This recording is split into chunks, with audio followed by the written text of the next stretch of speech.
Hey there, kids. It is your dad here again. So, I made it to the heaven floor with Anji, and the matches that I had to play to get there were something else. There was definitely some things that could have did better, but so I'm not gonna spoil anything. Let's just take a look. My last video was about I don't know if he's better now. He is better now. Dude, he's gotta be better now. I could never do this before. This first one wasn't that good. I kind of knew I had them once I got my cool and, you know, realized how to play against Nago again. Get that out of here. Yeah, I just kind of get washed right here. Because I've realized, you know, Anji has definitely made me better at being a patient player. And specifically, Nago is a character you have to be very patient against.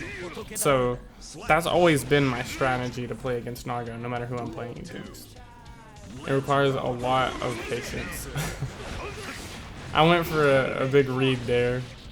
Because Naga's round starts typically, I feel like, can be hit by that. Typically. And that, you know, it was a huge read that I went for. And that is what it is, man. That shit happens. But can't really commentate on that because I actually just got decimated. Didn't even fucking move. Let's take a look at the second match. And obviously, you know, I made it to 7 floors, so I had to win everything after this. Let's take a look at this first round.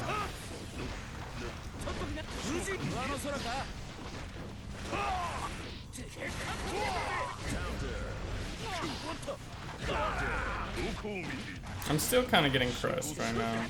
I'm not blocking.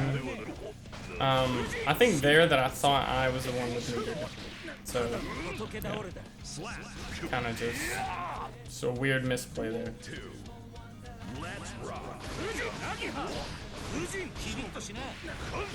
Okay.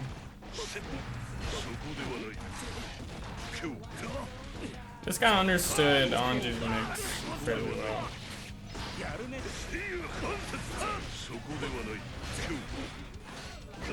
But I understand Naga's mix pretty well.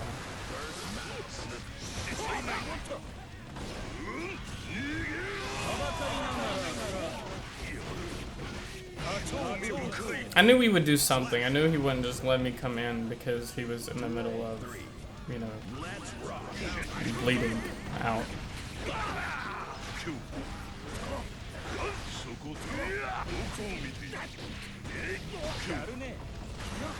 And here, man, it looks like I should have died, but, you know, if that nerf they did to Nago sure helped me here in this situation. No, to think right now I would not be on heaven floor had Nago still been able to just continue pressure after he bleeds. So I win one. And I really didn't have much faith in it at this point, but I did go for another one because I've trained myself not to care about the heaven floor. It's the only way I ever win on the heaven floor is if I just treat it like it's the 10th floor. So that's the approach that I took here. Let's rock.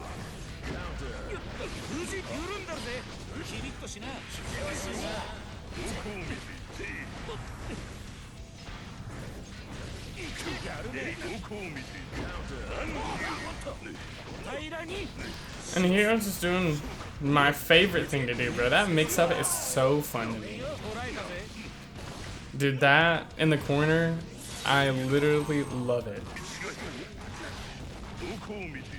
But luckily, positive bonus saved the day here because, you know, I had the... yeah, I kind of got lucky there. I mean, let's be honest. In a lot of worlds, I lost that.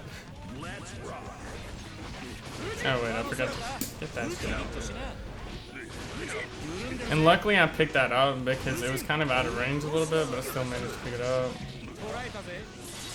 And here I already knew he lost. Like, I knew, see, that's what I started doing that made me beat the next person. I got really good at, for some reason, being able to read. Maybe it was just correct guesses, but reading Naga's round start. Do I win from this? No. And then I have to mix here. And I chose the right decision. I I really just did that because it seemed safe, although I know it's not usually safe at all. I knew that Fujin was not safe. I knew that he was desperate and he was gonna go for whatever. That's 2 down, so I didn't want to play against this guy anymore. He didn't want to play against me anymore, actually. But then we have to fight this guy, which it doesn't show it, but this guy is blue aura, you know, so he plays the game. That doesn't necessarily mean that he's just like godlike. It just means he plays the game. I mean, as you can see here, he's not godlike because he just lost to me. So, see, I feel like Nagos will take the safe round start first round every time, like just a 5K, and then they just never ever do it again. It's like there I was assuming he was gonna go for the little slash DP whatever. I don't really know what to call it.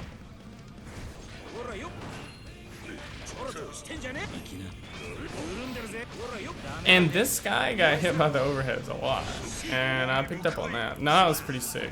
I felt like I was about to win whenever I did that. I was like, I think I've got this guy after that shit. His pressure was better than the other guys, but his defense was like 10 times worse. I feel like a lot of people assume Anji's not gonna have safe pressure, but he does.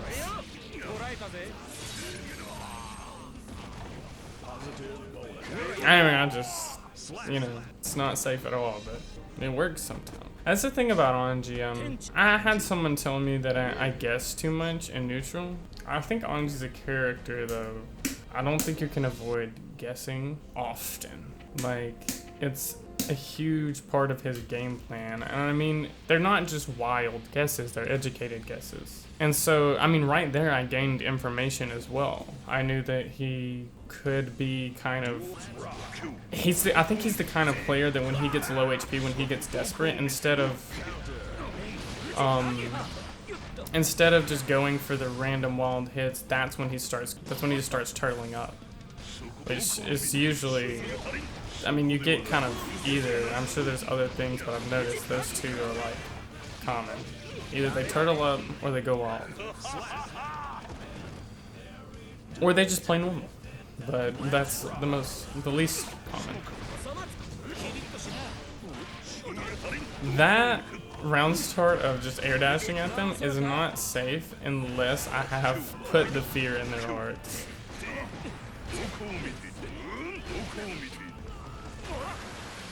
See, that nerf to Naga saved my life here.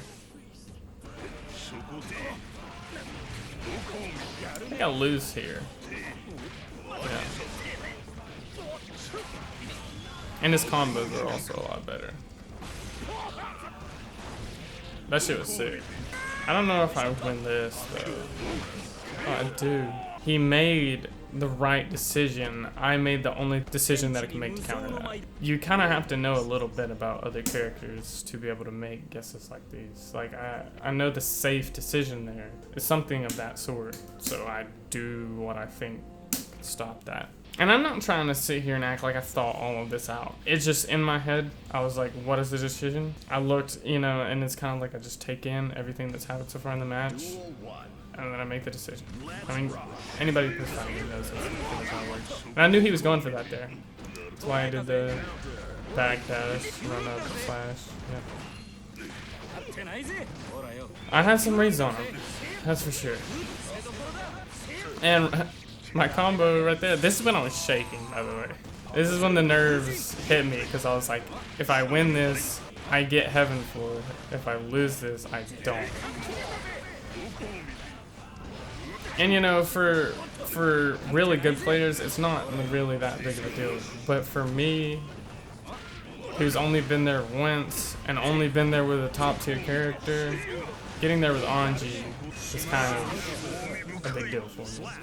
See, because like this is me finally, I don't know, feeling like I can win with the character. Because I mean, winning against like,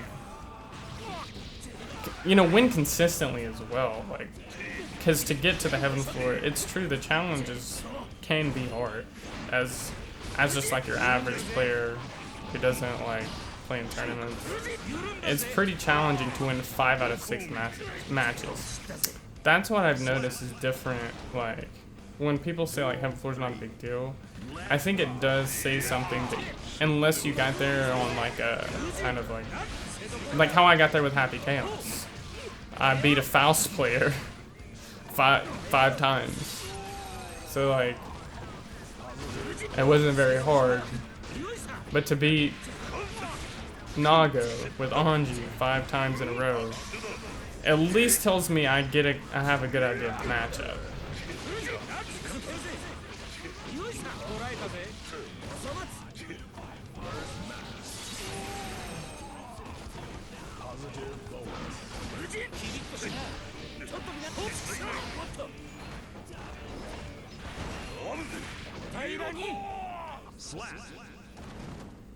And that's it. That was how I earned Heaven Floor with Anji. I took advantage of the fact that I know how to play against Naga.